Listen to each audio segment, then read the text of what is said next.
Tonight, there is a theory that empires rarely last longer than 250 years. That is 10 generations. Something to think about as we close in on our 250th birthday in just 5 weeks. The divide that seems destined to destroy this country continues to grow deeper, and Trump's presidency has left Democrats very angry with very little patriotism. The left hates the president, the flag, our national pride. They mock your desire to live in a safe and sovereign country with police and borders. They have too much guilt to want the same things that you do. And naturally, they're mocking our country's 250th birthday celebration, including all the patriotism and fun that will surround it. The left is actively working to destroy an amazing event. From a musical perspective, this party was never going to be an A-list affair. You knew that. Because Marxist Hollywood would never allow its biggest and brightest stars to be associated with anything like this.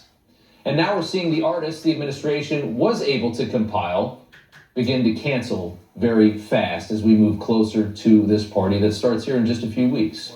Bullied into quitting this gig or facing the consequences. Bret Michaels from Poison dropped out today, citing violent threats to himself and to his family. Violent threats to himself and to his family because he was going to perform at the country's 250th birthday party. That's where we're at. To understand what's happening to all of this and why this is the way it is, just take a listen to this from MS Now. These artists signed up for what I believe, given the comments that they've made, were an America 250 celebration, like 4th of July, yes, of course, 250th anniversary, and then quickly found out that they actually signed up to be a part of specifically a Trump thing. Donald Trump is trying to hijack this moment to be about him, which is so uniquely authoritarian. Literally, the script writes itself. I think the artists, they have some more responsibility. Y'all got to check. Yeah. Y'all just can't be signing up for any Tom, Dick, and Harry event and then be like, oh my God, we didn't know. And she's an idiot anyway, but it's a 250th birthday party of this country, right? Like, just why don't you relax? If you were an artist, though, and were asked to perform at an event like this, would you do it? When they try to kill the president like every few months at this point, California man known for his Trump-themed home was just beaten to death in his yard in Southern California recently. Yep. Although the killer has not been found at this point, we know the motive. We know why this happened. The left is doing what it does best. It is silencing, while astroturfing its own insane agenda over this country to make their lunacy feel ubiquitous, to make you think that everyone somehow supports their nonsense. It takes a lot of bullying to create that illusion, right? That their ideas are what everybody wants. It takes a tremendous amount of bullying, and that's exactly what they're doing. That's what they do to artists in Hollywood. That's what they're doing to everybody. Look at the LA mayoral race is a great example of that. Spencer Pratt has the quiet support of likely millions of people in the city of Los Angeles who probably can't admit that they're voting for him. Think about how screwed up that is. There is a huge swell of support, but nobody can talk about it. They made an AI ad based off of that, how everybody was too scared to admit that they're voting for Spencer Pratt and somebody that's actually going to clean up and take care of their city and let them live the prosperous and wonderful and safe life that this country deserves. He's got support all over the place, including some of the biggest movie stars in Hollywood that he has just revealed are supporting him, but are doing so privately. Take a listen to this.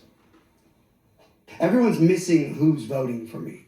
The only people that aren't are the socialists, the lunatics, and the communists. But any normal functioning brain that doesn't want to step in human poop when they get their matcha is voting for me, which is a lot of people.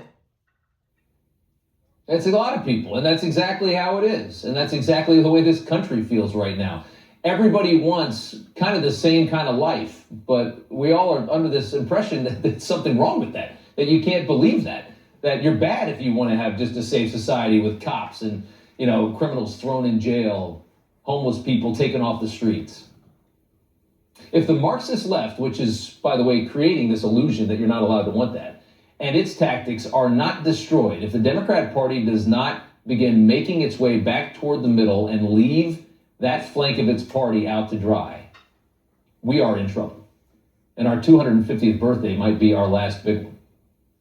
Congressman Randy Fine is a member of the Congressional America 250 Caucus, helping promote the anniversary. He joins us now. The cancellations from your musical guests are quite telling, aren't they?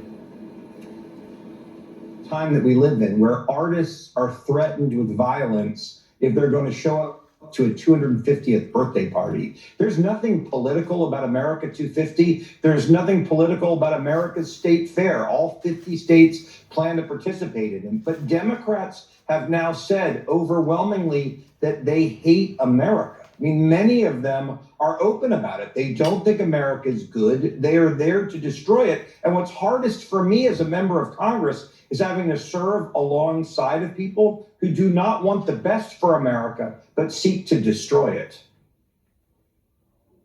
I mean, Brett Michaels, I really believe that he dropped out of this thing because he was worried that somebody was going to murder his entire family. I mean, if you read his statement, he says that there were unforgivable threats being made to himself and to his family to perform at a concert for the 250th anniversary of this country.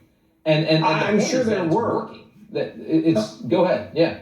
Yeah, I'm sure there were. I mean, look, I could show you the DMs that I get in my online posts every day. I'm sure they're not used to the kinds of hate-filled rhetoric that people say. And not everything that you're told is a death threat. You'll get hundreds of, I hope you die. I hope someone kills you. They're probably not used to that. We have to understand the left has legitimized violence. They've celebrated the people who've shot at President Trump. They've celebrated people who kill healthcare executives. They have said that violence in pursuit of their goals is okay, so why should we be surprised? The problem is these artists are probably normal people. They don't realize how radicalized much of the left has become. So I'm sure they're scared, and they simply say it's just not worth it.